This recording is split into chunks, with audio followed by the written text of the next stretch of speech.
Lori Vallow Daybell is a former beauty contestant. She's lost her mind. She thinks she's a resurrected being and a god. Anybody you spoke to who knew Lori back then said that she was like the mother of the year. So what makes her a danger to herself and to others? Threaten me, murder me, kill me. We're gathering together as saints, as brothers and sisters, and preparing for the second coming of Christ. She threatened to murder you? Yes. 6 months later, Vallow was shot and killed. Police say they found a man with gunshot wound who was later pronounced dead. The first death that kicked off this multi-state mystery. Inside is Lori Vallow's husband, dead on the living room floor. What happened today? How did it get to this? She said, "You're not Charles. I don't know who you are, what you did with Charles, but I can murder you now with my powers." So how does she pose a threat to your children? Lori, where are your kids? No comment? They've been missing for 4 months. You have nothing to say? Now, Lori Daybell appears to be somebody else. She has 2 missing children, JJ Vallow, Tylee Ryan. I don't know what she's going to do with them. I don't know if she's going to flee with them. She's going to hurt them. All right. Is it this house or the one with the flashing lights? Right there. Cars are all gone. I don't know where my kids are. Well, Get in. Oh my God.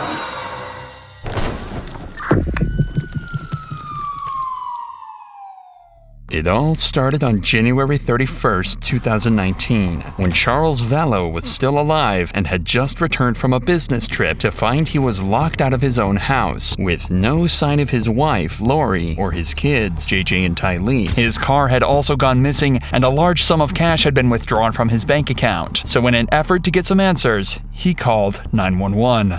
so what's going on tonight? I can't get in touch with my kids.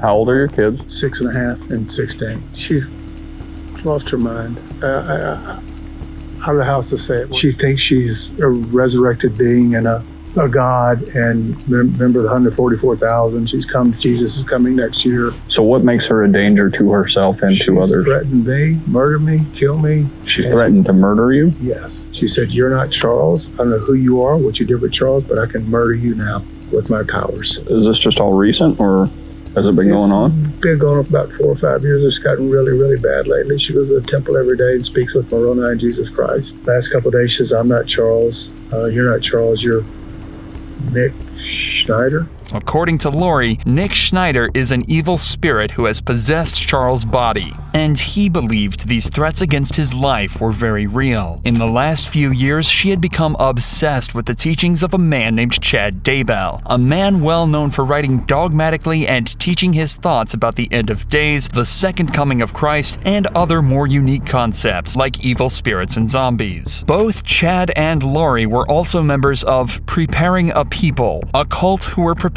for the second coming of Jesus Christ and the end of the world as we know it. Lori also believed she was a member of the 144,000, a group of high priests who will administer the everlasting gospel to the world in its last days. She also believed that every human was on a scale between light and dark, and the darker one's spirit was, the more dangerous they were to her and her beliefs. Lori had actually become so involved in this new religious belief that Charles had become concerned not only for himself, but his 2 children as well. She said to me, "Charles' stuff is gone. You're not Charles, your stuff is gone." I don't know what that And means. how long have you been trying to get in touch with the kids? Since yesterday. So how does she pose a threat to your children?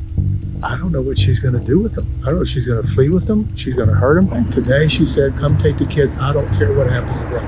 I just want to see my boys okay." And she's got a pickup order. A pickup order can be obtained after one parent fails to deliver a child to another parent. As Charles has not heard from his kids in days, he felt he had no choice but to take action.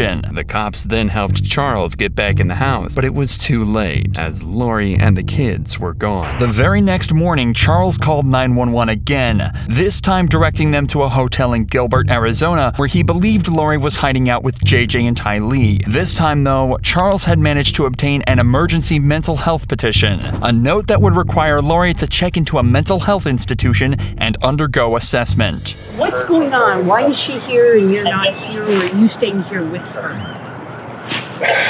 Long story. She's had kind of a break from me, and I've tried to support her as much as I could, but it's gotten really, really bad lately. She's had a break. She says, "I'm Nick Schneider. I've taken over Charles's body, and Charles has been killed. I'm going to kill you.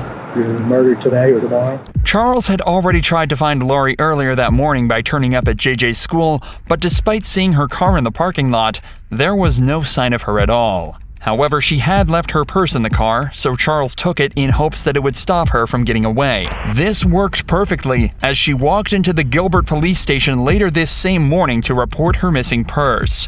But her version of events was much different. So this morning when I took my son to school, he was waiting somewhere and stole my purse out of the car, my whole purse. So my phone, my wallet, my money, my everything was in there. What is it that motivates him doing this kind of stuff? Did he say one? I caught him cheating and I had evidence and I told him about it, and he travels a lot for business, so I told him about it and told him not to come home and that his stuff would be gone and that his car would be gone and all this thing. So he's a little mad. She claimed that she'd caught Charles having an affair and told him not to come home, locking him out of the house and taking his car. The first of many carefully fabricated lies that would not only ruin Charles's life, but end it. Police informed Charles that he can't steal Lori's property no matter what the motive. A deal was then formed between them saying that if Charles returned her purse, then the police would immediately follow up with the mental health petition. But eventually it went through, and Lori underwent her assessment. However, in 2 hours, Lori was released with the doctors finding no issues at all. This decision sentenced Charles to death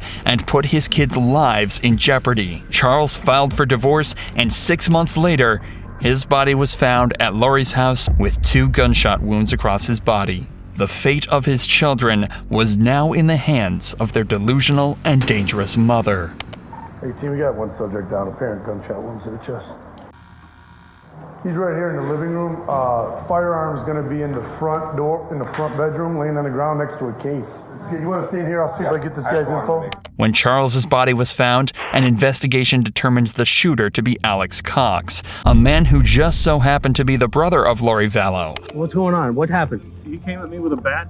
Okay. Was he living here or visiting? He came to pick up his son. Okay, is the son inside? No. My sister took him to school.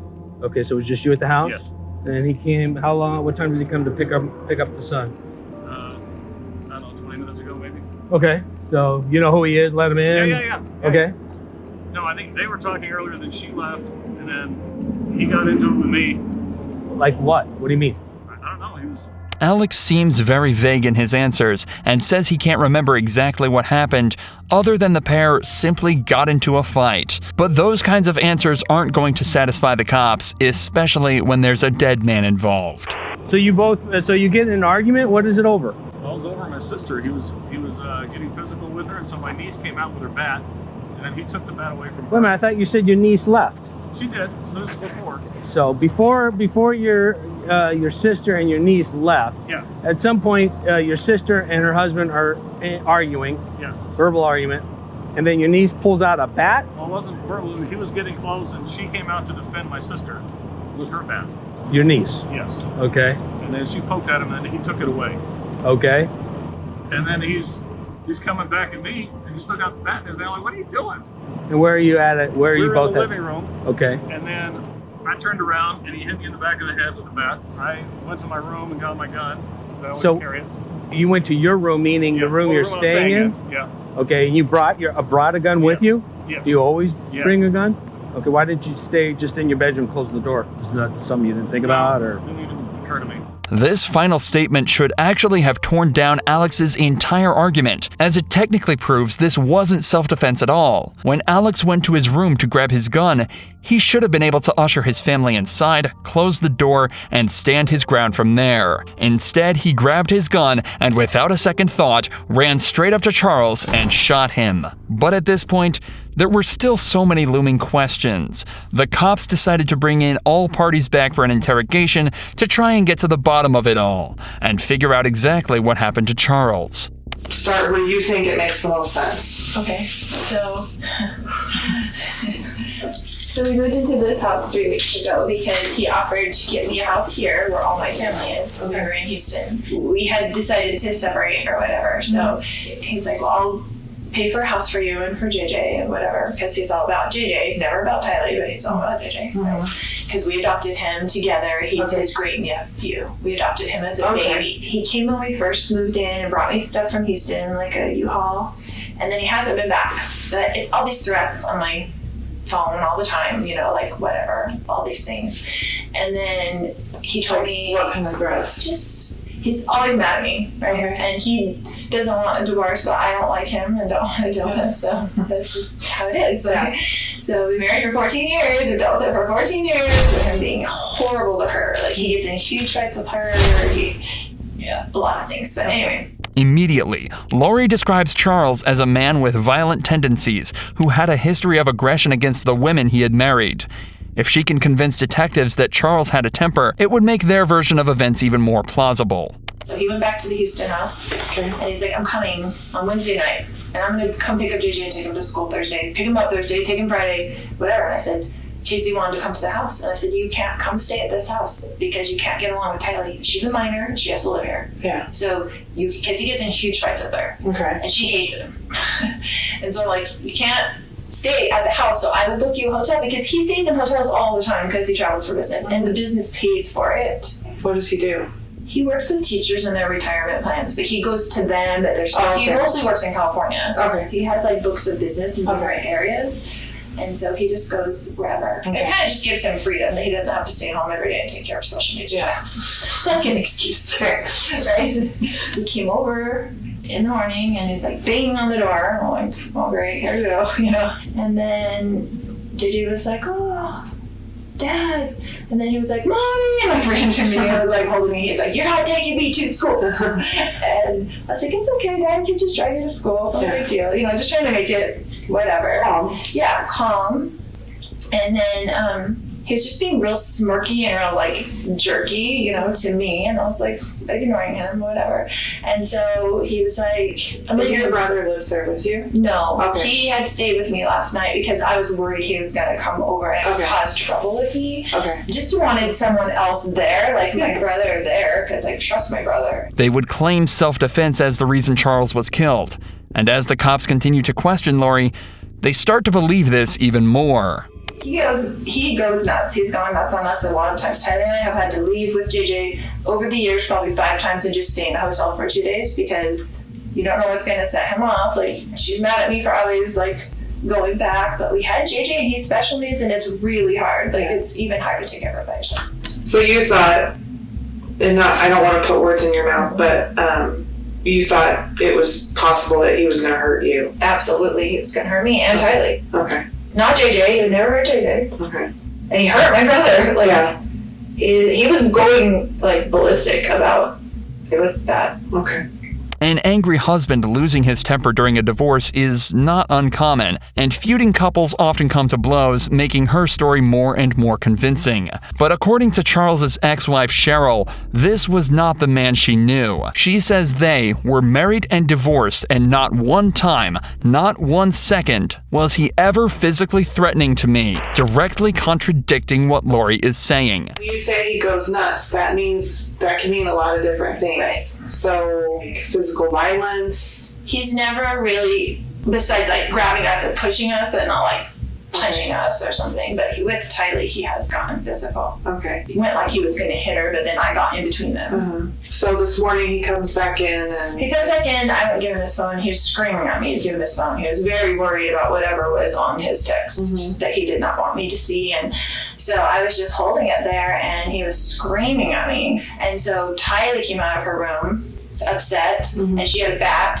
and she told him to leave her mother alone, like, right? So she was really whatever, and he's screaming at her, don't you hit me with that bat, blah, blah, blah.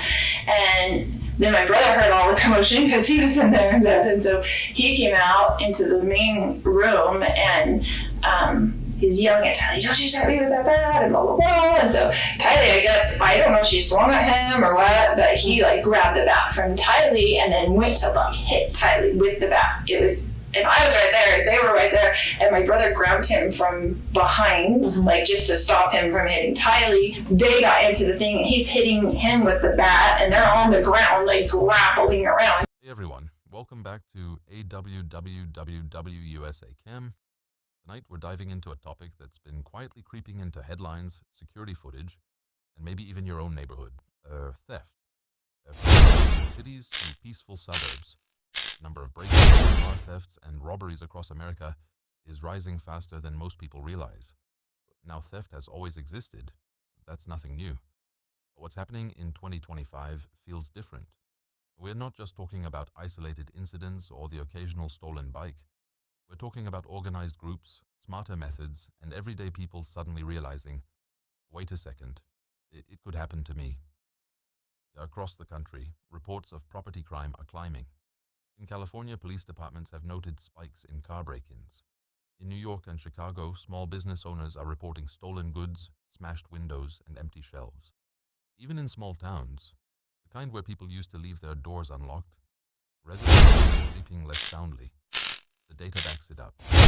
According to FBI estimates and local law enforcement reports, thefts, from shoplifting to home burglaries, have increased by nearly double digits in some states since 2022. And experts say it's not just about bad guys, it's about circumstances, a mix of economics, technology, and plain opportunity. Gone are the days when a thief was someone in a black hoodie sneaking around at midnight. Today, theft looks smarter.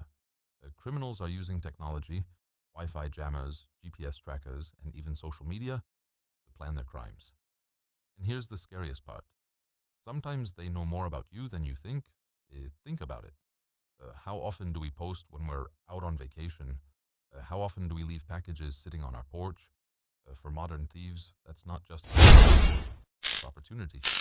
Every neighborhood has a house with a Ring camera or motion sensor lights, but thieves are learning how to get around them.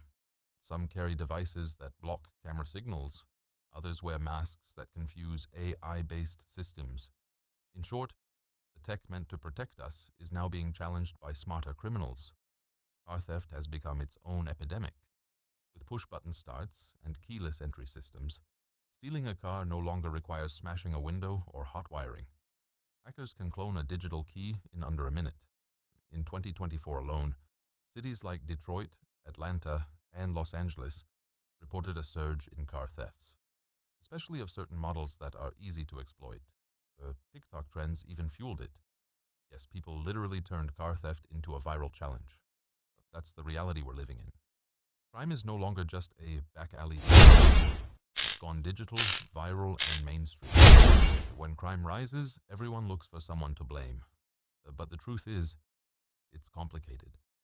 Experts point to a few big factors. Inflation, rising rent, job insecurity. When people struggle to survive, desperation can push some to steal. Police in many cities have linked theft spikes to unemployment and cost of living increase. In some states, laws changed during the pandemic to reduce jail overcrowding. Certain petty thefts are now treated like misdemeanors, small fines, quick releases. But critics argue that's made criminals bolder.